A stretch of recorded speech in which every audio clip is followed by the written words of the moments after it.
आपकी जो संविधान की कॉपी है, जो ओरिजिनल है, जिन दो लोगों ने इसकी मंत्रणा की, डिस्कशन किया और उन्होंने आने वाले भविष्य की संतानों के लिए अपना काम करके चले गए, लोग उसका नाम नहीं जानते, लेकिन आपने एक ऐसे आदमी को भेजा है जो रोज उनका नाम लेता है।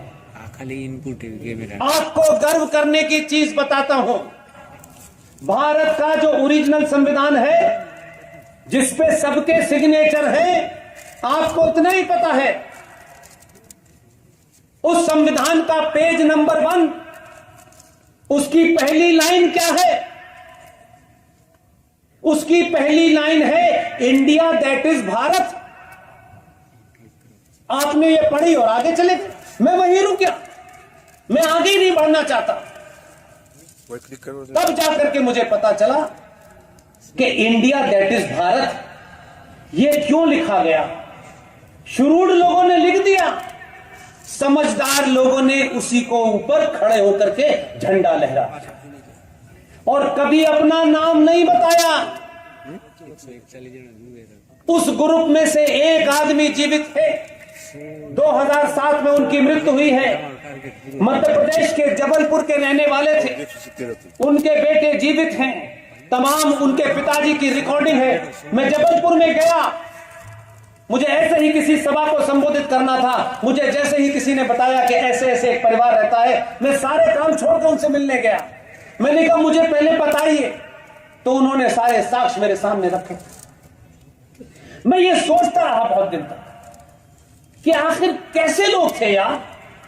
इसी भारत में 70 साल पहले ऐसे भी लोग थे जिन्हें हमने पहचाना ही नहीं। Doctor B.R. अम्बेडकर और डॉक्टर राजेंद्र प्रसाद ने उस लाइन को पकड़ लिया, संविधान बन चुका, लिखा जा चुका, और आपस में मंत्रणा की कि जो लाइन है इंडिया दैट इज भारत, उन्होंने कहा इसमें इंडिया तो है, सारे कानून इंडिया के बनाए जा रहे हैं, कोई कहीं से लिया है, कोई कहीं से लिया है, ये संविधान बन गया, लेकिन इसमें भारत कहां है।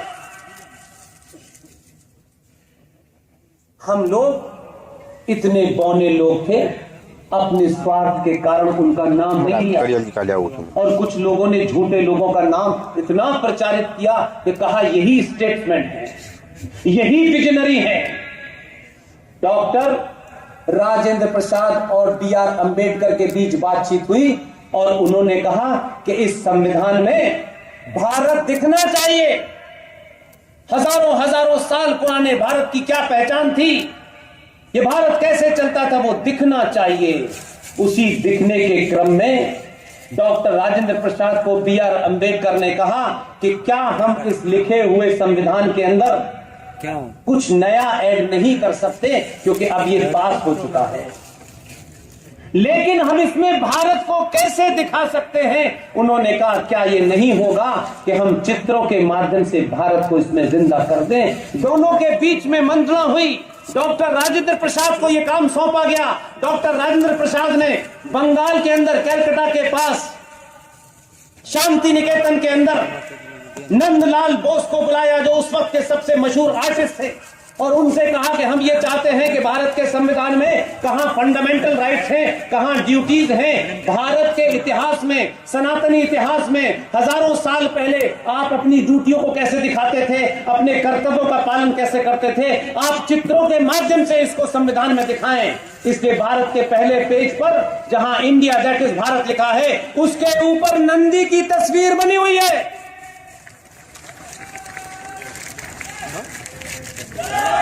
उसी संविधान के पेज नंबर 5 पर गुरुकुल बना हुआ है। उसी संविधान में माता सीता, भगवान राम और लक्ष्मण श्रीलंका से लौट के आ रहे हैं, वो चित्र बना हुआ है। उसी में भगवान कृष्ण है, उसी में सुभाष चंद्र बोस है, उसी में महाराजा छत्रपति शिवाजी है, उसी में हमारा नालंदा है, उसी में विक्रमादित्य हैं।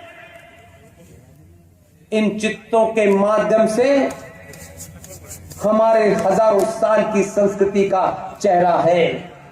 कुछ लोगों को उन चित्रों से परेशानी हुई, जो आधिकारिक रूप से भारत की फाइनल कॉपी के अंदर वो चित्र सारे मौजूद हैं, उन चित्रों को हटा दिया गया जब कॉपी छप के आई। लेकिन ओरिजिनल संविधान में वो मौजूद है, वो कॉपी मेरे पास है। आपसे मैं एक मांग करता हूं, अब की जब वो आए, मुझे लगता है जल्दी आने वाले हैं, क्योंकि यूपी की जिम्मेदारी पूरी करके मैंने सुना था दूसरे दिन अहमदाबाद आ गए थे। वो तो काम खत्म होने के बाद छुट्टी लेते ही नहीं। उसने कहा यहां बिठा दिया है गेरुए वाले को, अब यहां भी ढूंढ रहा है बेचारा। आप जब आए तो उनसे एक डेलीगेशन मिले और उनसे कहिए हमको कोई निजी मांग नहीं करनी, भारत के ओरिजिनल संविधान की रेप्लिका कॉपी करोड़ों में छपवाए सरकार और देश को बांट दे। आपका पुरुषार्थ उस संविधान को देख करके इतना जागेगा कि जिन लोगों ने, काले कोट वालों ने 150 साल तक भगवान राम के ऊपर सवाल उठाने वाली याचिकाओं को एक्सेप्ट किया और सवाल खड़े किए कि भगवान राम है भी कि नहीं है। पाखंड देखिए, रामनवमी की 9 दिन तक सुप्रीम कोर्ट बंद रहती है, छुट्टी लेते हैं, और रामनवमी के बाद जब कोर्ट खुलता है तो कहते हैं आइए बैठ के बात करते हैं भगवान राम है कि नहीं। अगर संविधान की वो कॉपी ओरिजिनल होती जिसमें भगवान राम बने थे, तो संविधान की शपथ लेने के साथ साथ भगवान राम की भी शपथ लेनी पड़ती। आप सिर्फ उनसे कहिए कि ये कॉपियां छपवा दें, देश के लोगों के पास ताकत है, वो खरीद लेंगे और वो याद करेंगे कि हमारे पूर्वज क्या काम करके गए। इसलिए आप ऐसे लोग समाज में हैं जो चुपके से अपना काम कर रहे हैं, हम सिर्फ उनकी तारीफ भी कर देंगे ना मंचों से तो उनमें जोश भर जाएगा। उनको कोई पद्मश्री और पद्म भूषण नहीं चाहिए। लेकिन खुशी है कि जिस आदमी को आपने भेजा है वो ऐसे लोगों को छांट छांट के निकालता है। लोग कहते हैं कहां कहां से लाता है यार, एक बार लाता है, जैसे ही वो सार्वजनिक करता है आधे लोगों का दम निकल जाता है। 5 वक्त की में से 2 वक्त की पढ़ने लगते, बोले 3 वक्त की तो बेकार हो गई। 2011 में एक शख्स ने, मेरे बड़े हैं, मैं उनको नहीं जानता था, जिस दिन मुझे पता चला मैं टैक्सी करके उनके घर गया। उनका कहा बताइए,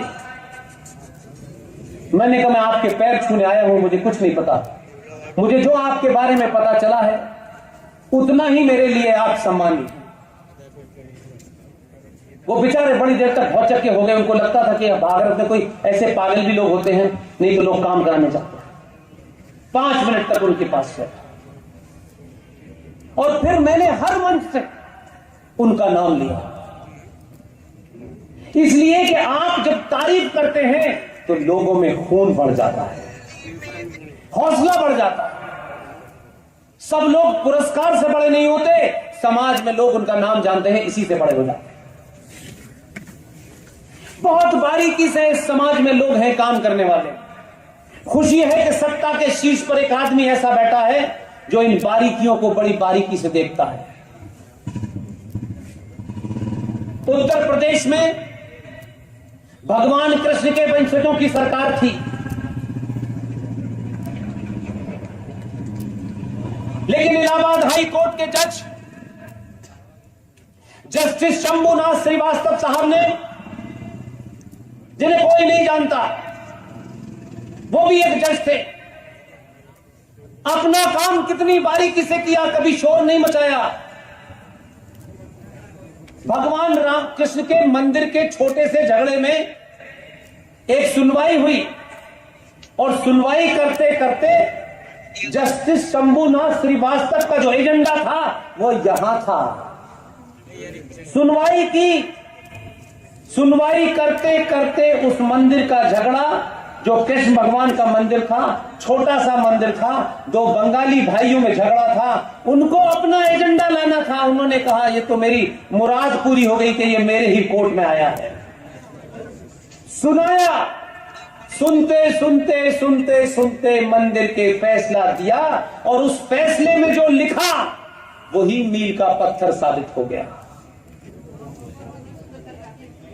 फैसला तो किया उन्होंने मंदिर का, लेकिन मंदिर से कृष्ण पैदा हुए, कृष्ण भगवान से फिर गीता आई, फिर गीता के प्रवचन आए और अपने हाई कोर्ट के चीफ जस्टिस साहब ने, जस्टिस ने, शंभुनाथ श्रीवास्तव ने अपने फैसले में आखिर में जाके ये लिखा, गीता भारत का राष्ट्रीय ग्रंथ है। वो लोग गोल टोपी वालों की गोपी टोपी घूमने लगी, वो भागे भागे गए सुप्रीम कोर्ट। ये बात चर्चा नहीं हुई, इसलिए मैं आपके सामने ये चर्चा इसलिए करना चाहता हूं कि मेरी आवाज ऐसे लोगों तक जाए तो उनको पता हो कि कोई आदमी जिंदा है जो जिंदाओं के बीच में अपनी बात रख रहा है। वो गए सुप्रीम कोर्ट और सुप्रीम कोर्ट में कहा कि साहब हम इसको चैलेंज करने आए हैं।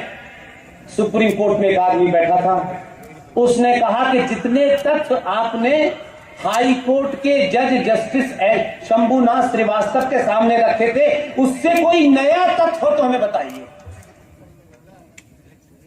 तो कभी पजामा ऊपर करे, कभी कुर्ता नीचे करे, कभी टोपी घुमाए। उन्होंने कहा हमारे पास कोई तथ्य नहीं, उन्हें चाहिए। लेकिन क्योंकि वहां भगवान कृष्ण के वंशजों की सरकार थी जो गीता के उपदेश की बात करते हैं, उनकी समझ में नहीं आया, उन्होंने वो लागू नहीं किया। लेकिन मध्य प्रदेश की सरकार में, मध्य प्रदेश जबलपुर हाई कोर्ट में जो बेंच है, वहां के हाई कोर्ट की जबलपुर बेंच, वहां पे जस्टिस संजय यादव और जस्टिस अजीत सिंह ने फौरन उस फैसले को अपने यहां लिया और उसकी सुनवाई की। कुछ लोग वहां भी भागे भागे गए और वहां जाने के बाद उन्होंने कहा कि गीता भारत का राष्ट्रीय ग्रंथ है और ये कह के छोड़ा। लेकिन इत्तेफाक से वहां पर भगवान कृष्ण के मानने वाले यदुवंशियों की सरकार नहीं थी। उस चीफ मिनिस्टर ने रातों रात उस फैसले को लिया और कहा कि अब से गीता का सार हाई स्कूल में पढ़ाया जाए। पता नहीं चला हो गया था। उत्तर प्रदेश वालों को पता था इस बार ये होने जा रहा है।